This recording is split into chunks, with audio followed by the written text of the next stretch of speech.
संध्याकाळचे जेवण आणि त्याच्यामध्ये पीठ भरून मिरच्यांचं बेत. मिरच्या एक तासभर आधी फोडून मीठ भरून ठेवलं. त्याच्यासोबत गिलक्याची भाजी, गिलक्याची रोण आणि मठाची डाळ भिजवून ठेवली.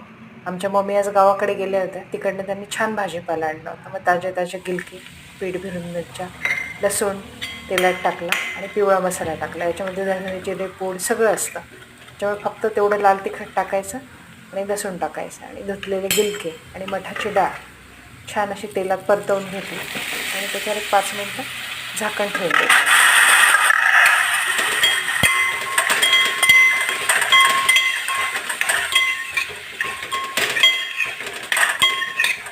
झाकण ठेवलं की त्याच्यात मीठ टाकलेलं असं याच्याने त्याला छान पाणी सुटतं आणि त्याच्यानंतर त्याच्यामध्ये उकळतं गरम पाणी टाकलं.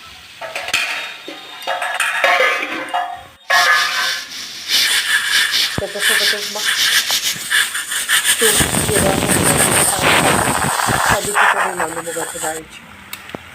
तोपर्यंत 5 मिनटं गिलके छान परतवून झाले. त्याच्यामध्ये पाणी टाकलं.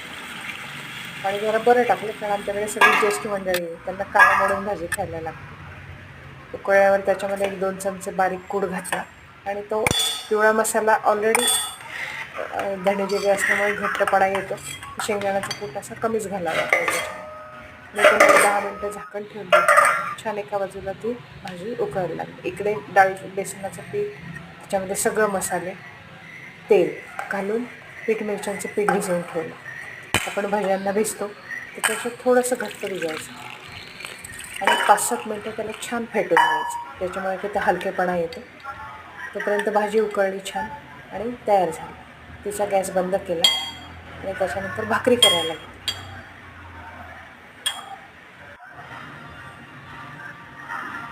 खिचडी झाली. खिचडीचा कुकर बंद केला आणि त्याच्यानंतर ज्वारीच्या बाजरीच्या भाकरी छान बारीक केल्या आणि त्याच तव्यावर मला मिरच्या नंतर करायच्या होत्या म्हणून आधी भाकरी करून घेतल्या. भाकरी झाल्यावर त्याच तव्यावर तेल टाकलं आणि त्या मिरच्या पिठामध्ये बुडवून घेतल्या. त्याच्या पोटात पीठ जाईल अशा छान बुडवून घेतल्या आणि एक करून शेजारी असं छान अरेंज करून घेतलं. त्या तव्यावरच करायचं असतं की एखादी पसरट तुमच्याकडे असं भांडं असेल की त्याच्यामध्ये, कारण त्या एका बाजूने शिजल्यावर दुसऱ्या बाजूला उलट्या करायच्या असतात. आणि अशा पद्धतीने शेजारी सगळं अरेंज करायचं आणि उरलेलं सगळं पीठ त्याच्यात टाकायचं. असं हे एका बाजूने शिजल्या येतात.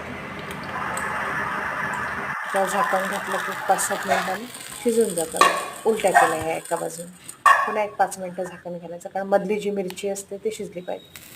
या शिजून गेलेल्या बाकीच्या वाढल्या.